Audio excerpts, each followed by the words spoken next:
خلوا لا خلوا يتكلم. عماد انت شنو قدمت؟ والله سؤال، شنو ابوك الله اذا موجود الله يطول بعمره، يدك الله يرحمه اذا ميت ولا اذا حي، شنو قدمته؟ انا واحد من عائلتكم شنو قدمت؟ والنعم ترى فيك وفي عائلتك، بس قول لي شنو قدمته انت، لان دخلتنا بموضوع البصمه الوراثيه وقمت. زين ليش سؤال، ليش تزعجون البصمه الوراثيه؟ انت حنقول الحين، انا سالتك الحين جاوبني، انت شنو قدمت؟ انت شنو قدمت؟ يمكن شخص يطلعون عياله مو عياله، يلا حلها، يصير ذبح ودم وكذا، مو الله امر بالستر يعني. ما يصير، ما يجوز ذبح ودم. اي صح. شنو ذبح ودم هذا؟ اقول لك ممكن يصير لا سمح الله، ممكن في اغلاط في كذا في ليش والله ما ادري. والله اتمنى والله يعطينا اي شيء من حياته. يا ابي عماد، انت شنو سويت؟ ابوك شنو سوى للكويت؟ عطني. مو ابوك من اول 7 ضباط كان ببريطانيا 53 ابوي. شنو سوى ببريطانيا؟ شنو سوى الكويت؟ شنو وينك بالغزو؟ وين بالغزو؟ كان شهيد. عماد كان شهيد سنة 98.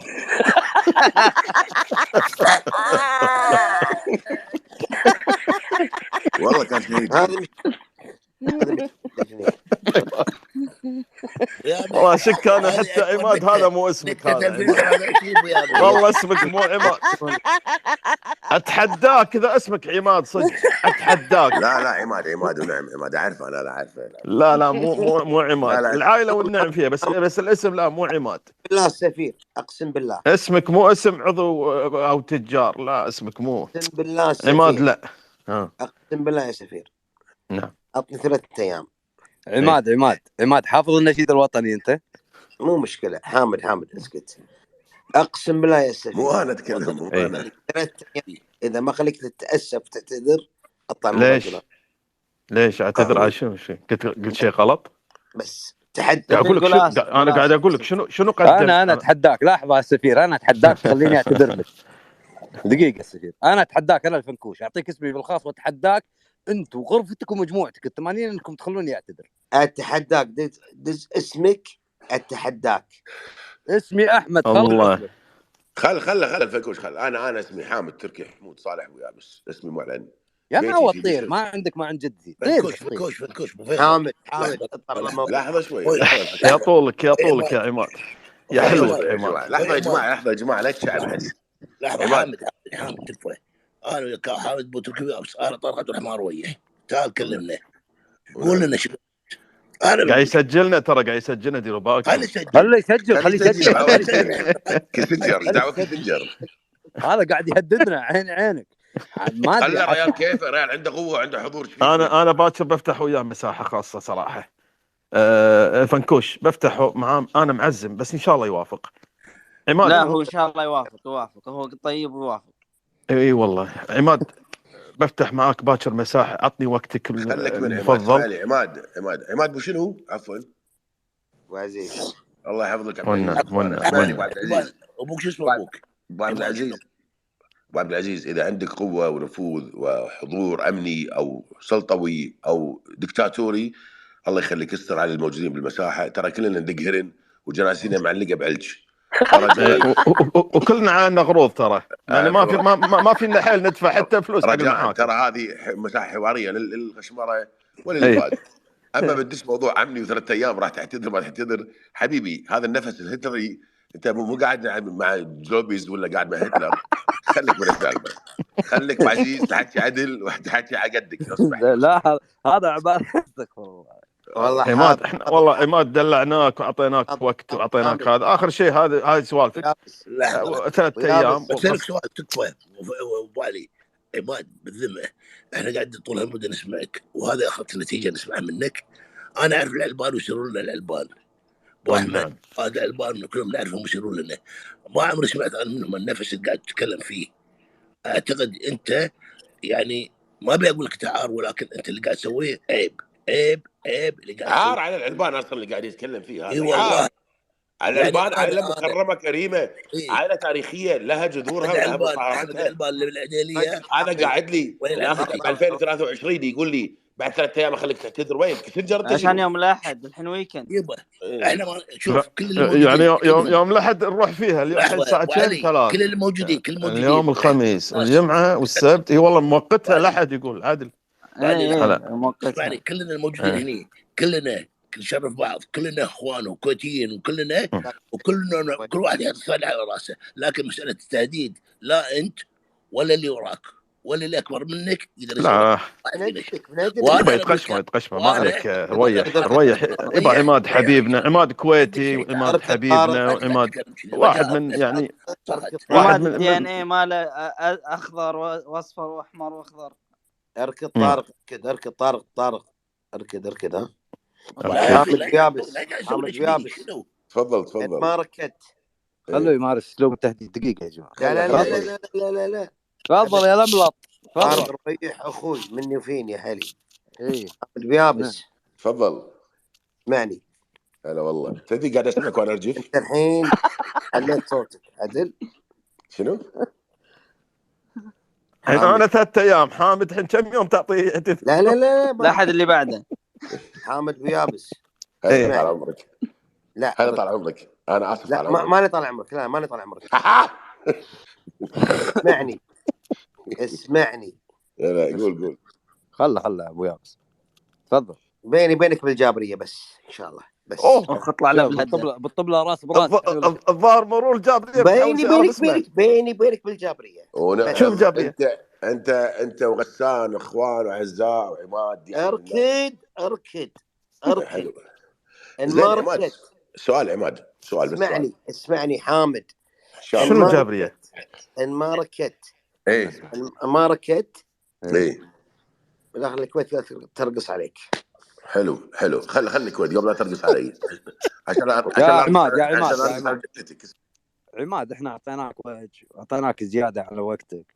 اقسم بالله اجيبك عندنا بجهره خلي العيال يلعبون عليك. اقسم بالله والله العلي العظيم.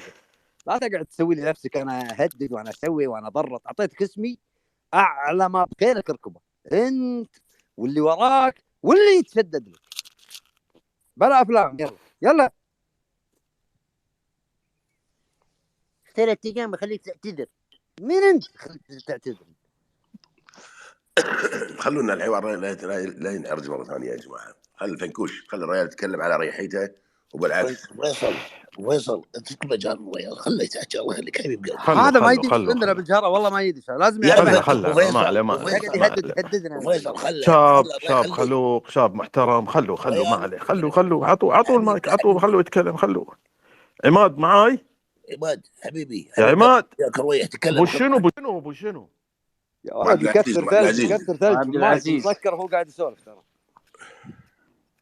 تو واصل له النت يعني كابتن. انا تبي مايك يداق علي يقول لي ابي مايك يا كابتن خليفه. ابشر حاضر هذا مايك. خلنا نسترسل السفير. خلوه بس عماد يعني ما اخذ من الدهر. بس خلينا نسترسل يا جماعه. مسكين ارتفع الضغط عنده والله. انا خايف عليه. المايك مو راضي ياخذه عماد ما يشفي. الله يجزاه خير. عموما بس خليني اوضح شغله واحده وايد مهمه جدا. نرجع على موضوع الغرفه. قلت لكم لا حد يحلم انه بتسقط الغرفه او تتحول الى رقابه او تتحول الى كيان يعني سرطاني مثل ما قال لك شعيب.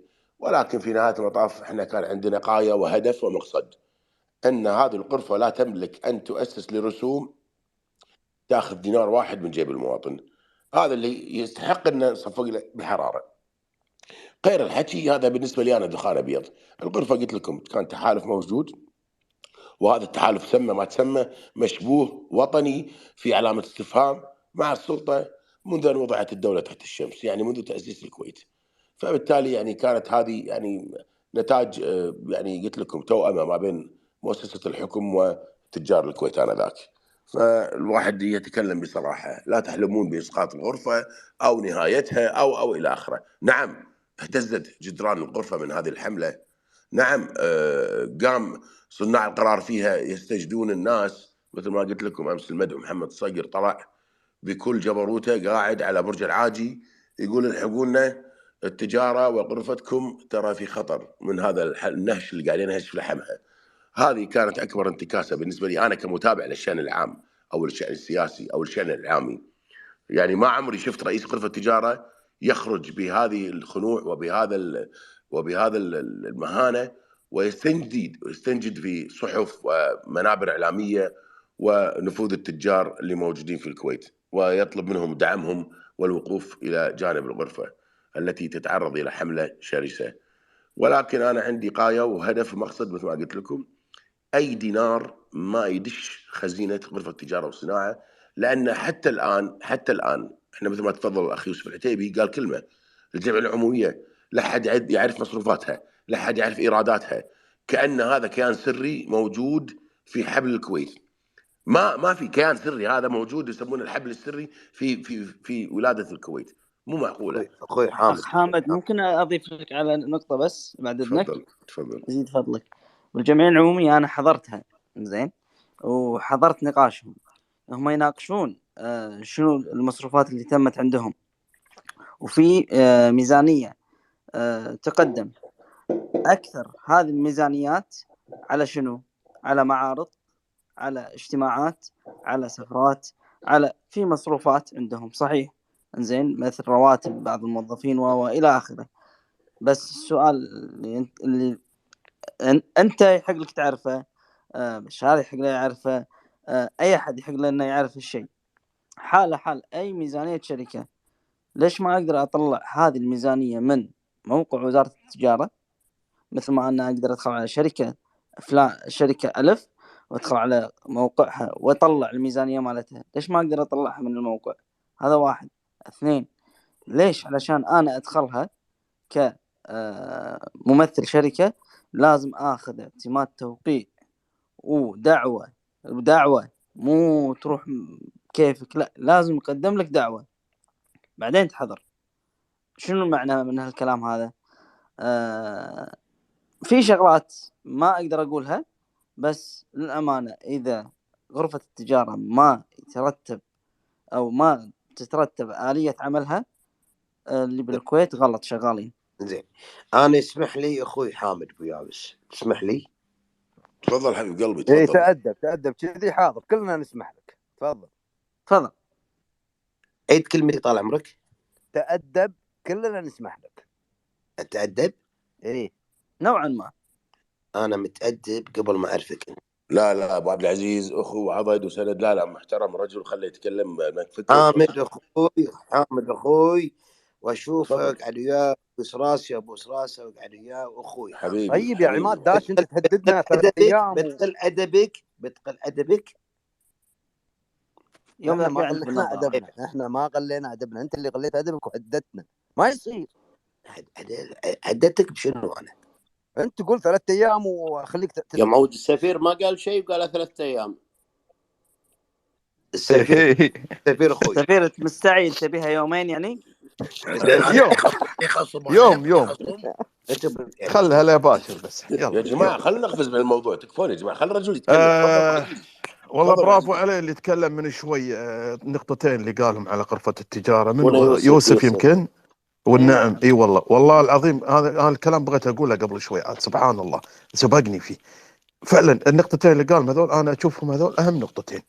هذا مختصر الكلام اليوم. هالغرفة هذه اتمنى عماد يسمع الكلام هذا، خليه يسمع عماد اللي شايل يشدخ فيها الغرفة هذه اللي ذبحنا فيها وبيهددنا وما يودينا. اخوي السفير، احنا ترى ما اعتقد في احد عنده اعتراض على وجود الغرفة، بس الفكرة تنظيم عمل مو صحيح هذا مطلوب صحيح. والأخ عماد أبال إحنا بننسف الغرفة هذه، بنرميها، بنفجرها، بنذبح اللي فيها. ما أدري إيش قصتها عماد علينا اليوم من الصبح مستلمنا، وآخر شيء يهددنا بيودينا المخافر، ما أدري بيشكي علينا ما يشلته. وعلي خليك. بعد شنو هذا قدام الموجودين، مو قلت قبل شوي اعتذر ويبي يسحب دمك، بيعرف أنت شنو. ويبي يعرفني انا يمكن منه بعد، بيحط علي بصمه وراثيه باكر، بيحطها بالمناطق باكر عندنا بنطلع بصمه وراثيه يمكن ما ادري والله ليك وعلي اسمح لي هلا احمد العلبان جمعيه لا لحظه رويح خلينا نشوف عماد عنده كلمه تكفى خلينا نشوف شو يقول. خليه يشتري شوي عماد بس لا خلينا نشوف شو يقول برد لك رويح. تفضل عماد تفضل. انت الحين البصمه الوراثيه راح تأدي ناس وايد ولا لا؟ بس بعد اذن الجميع نرحب باخونا الكبير الاعلامي علي حسين، مذيع ومقدم برامج وحواري. نورتنا يا استاذ علي، نورتنا يا استاذ علي. يا ريت تاخذ المايك شاركنا الحوار يا استاذ علي. ونعم والله ونعم. وينه ماني شايفه؟ لا موجود تحت. موجود والله والنعم. حبيبنا عاد والنعم. خلوا عماد يكمل. تفضل ابو عزيز تفضل. يلا قول عماد. قلت انا كلمه قلت لك تطبيق البصمه الوراثيه حلو ولا مو حلو؟ لا مو حلو. بس اشكر.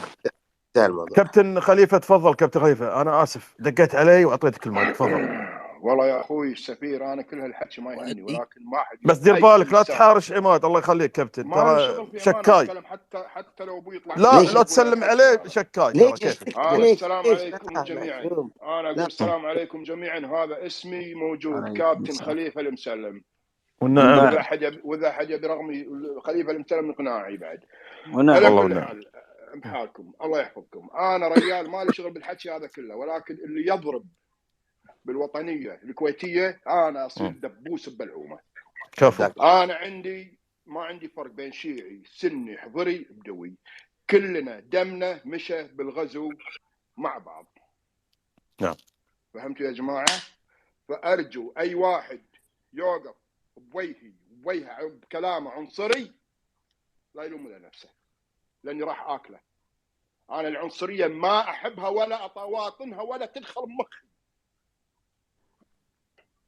اللي عنده عنصريه، اللي عنده مذهبيه، اللي عنده جنسيه، اللي عنده فلان وانا فلان وعلنتاء، لا ما يمشي وياي. انا كلنا عيال الكويت، كلنا عيال بطن واحد. السلام عليكم. حلو يعطيك العافيه. يا عماد يا حبيب قلبي احنا بشهر فبراير شهر الاحتفالات. انت بتمزق الوطنيه تبي تنفسنا يا عماد. ودنا لا لحظه بس استاذ علي شاركنا الحديث ونستفيد. سؤال سأله الاخ ابو عزيز عماد العلبان قال هل انت تضرك البصمه الوراثيه؟ الرد عليه يعني مباشر ويسير. الرسول صلى الله عليه وسلم صلى على رسول الله ساعه استجابه. الرسول صلى الله عليه وسلم اخطر ما كان يؤسس له في رسالته النبويه هو خلط الانساب. اخطر ما كان يحذر منه الرسول صلى الله عليه وسلم هو خلط الانساب. فبالتالي فتح هذا الباب وفتح ما وراء هذا الباب سيدخل الكويت النفق المظلم، سيدخل المجتمعات الكويتيه واطياف الشعب الكويتي ومشارب الشعب الكويتي الى النفق المظلم الذي لا تحمد عقباه. فمثل ما قال لك الفنكوش، واحد مو عياله وقاعدين في كنفه ويربيهم وبعد البصمه الوراثيه. ترى على فكره هذه طبقت في امريكا الحين في برنامج موجود هناك، وتحديدا برنامج حق اصحاب البشره السمراء موجود يطلع في اعتقد في CNN. يبون ابو ويبون ام ويبون الظنه مالهم سواء بنت او ولد، وبعد الاختبارات المخبريه والفحصيه تؤكد المذيعه ان هذا الولد مو ولدك او هذا البنت مو بنتك. شو المشكله عندنا هنا بالكويت؟ بس لحظه خليني اكمل لك. جرائم القتل ارتفعت بنسبه 21% الى 66% عماد. جرائم القتل هو يطلع بالتلفزيون لانه متقاضي ل $1000 $10,000 عشان يدش يقدم نفسه كأب صالح كان يربي انسان مو من نطفته ولا من ظهره، لكن يقول جرائم القتل بعد يعني سنوات، لان الولد اللي يجيبونه او البنت اللي يجيبونها صار لها 15-16 سنه عنده عماد. فانت يعني راح تدخل الكويت. انت انا دائما تعرف انت مقامك عندي. بقول لك شغله واحده، ليش الناس لما صار في يعني نقاش طبق البصمه الوراثيه ليش الناس تزعل منها؟ ليش تزعل؟ طلعتونا من الموضوع الله يخليكم. اي والله عماد هذا الكلام قاعد اقول لك اياه من ساعه. قلت لك انت راح تدخل الكويت. عماد لما تتكلم عن البصمه شنك انت الوحيد كويتي. لو سمحت ابو علي ولا كأنك الوحيد انت ولد عائله يا عماد. والله ذبحتنا ترى بالمضافيه هذه. عماد انت بس فتحت الموضوع، شوف شلون ليش تزعلون منه؟ ليش فما بالك لو يتم تطبيقه. فنكوش تكفون، اعطوني دقيقه ارد عليه، بس دقيقه. يلا تفضل. زين عماد العلبان دقيقه قلنا. لحظه دقيقه قلنا. يلا حامد، مو حامد، خلهم يتكلمون. حامد ابو يابس، مساك الله بالخير او صبحك الله بالنور. عماد العلبان، انت من وين جاي؟ من الكويت. من الكويت. دمك ذهب؟ لا دمي احمر كويتي. اكيد طبعا. طيب اسمحوا لي على راح انزل شويه مستوى الحديث بس عشان ارد عليه هو او لا بس لا بدون غلط. معانا ناس محترمه ومعانا لا ومعانا اعلاميين محترمين، ما نرضى. الله يجزاك خير. صيع دائما اطلع كنت تخور، دائما طق رصيف وتدعم الطوف. مليت يا اخي. هلك ما والله تحملت. لا ما نبي والله. والله معانا مجموعه كبيره، ما نبي كلمات، ما نبي. اللي بيحاور عماد. دقيقه انا قلت ممكن وقلت ممكن وما راح انزل، ما راح اسيء، ما راح اتكلم في قله ادب. لا اسمحوا لي خلوني اكمل دقيقه. عبد الرحمن احنا مو موضوعنا الحين. ادينا لا الله يخليكم خلونا. انا ابي اصلا ارد حق الموضوع، ابي ارد حق محور الموضوع. بل تسقط غرفه التجاره ويسقط الاحتكار ويسقط الوكيل المحلي كله من راسه لك رياسه. بس خلوني اكمل دقيقتي. رويح خلينا نشوف. قول استاذ عماد العلبان، تفضل. انت يعني تكرم لما تدش الحمام تتبول ينزل منك نفط؟ لا حول ولا بول نفسنا؟ نعتذر لمسامع. خلي يتكلم كل واحد يطلع. لا نعتذر لمسامع الجميع. لا خلي انا نزلت. يا جماعه ما يجوز الكلام يا جماعه، ترى احنا ناس كبار وناس حامد بتركي تكفى. ما تقبل الكلام يا ابو فيصل. احنا قلنا لكم نرجع موضوعنا. انا عندي كلمتين بقول لك اياها يا بعد قلبي يا ابو علي يا ابو فيصل. يا اخي جمعيه المتقاعدين اللي تشيل 160,000 مواطن كويتي متقاعد تم حل مجلس ادارتها لعدم تقديم التقرير المالي والاداري. هذا كامل جمعيه تضم. رويح اسمح لي خليني اكمل كلامي. اسمح لي عماد، اسمح لي عاد، سمعناكم بس. هذه الجمعيه حلت. انا الحين كلامي لغرفه التجاره، اذا لم تقدم تقرير مالي واداري ومن المسؤول عن متابعتها. السؤال الثاني انا سالتكم اياه وما حد جاوبني. زين المبالغ اللي تروح مو لازم يصير عليها متابعه؟ الشغله الثالثه انتخابات ليش هي الوحيده اللي قائمه؟ ليش ما تصير صوت واحد؟ الشغله الرابعه شنو تواجدها؟ اسمح لي خليني اكمل ابو علي. شنو تواجدها في مؤسسه التامينات، في الهيئات الاستثمار، في الاماكن هذه؟ ليش ماسكه هني؟ شنو قوتها؟ شنو موقفها هني؟ هذا اللي احنا نتكلم عنه.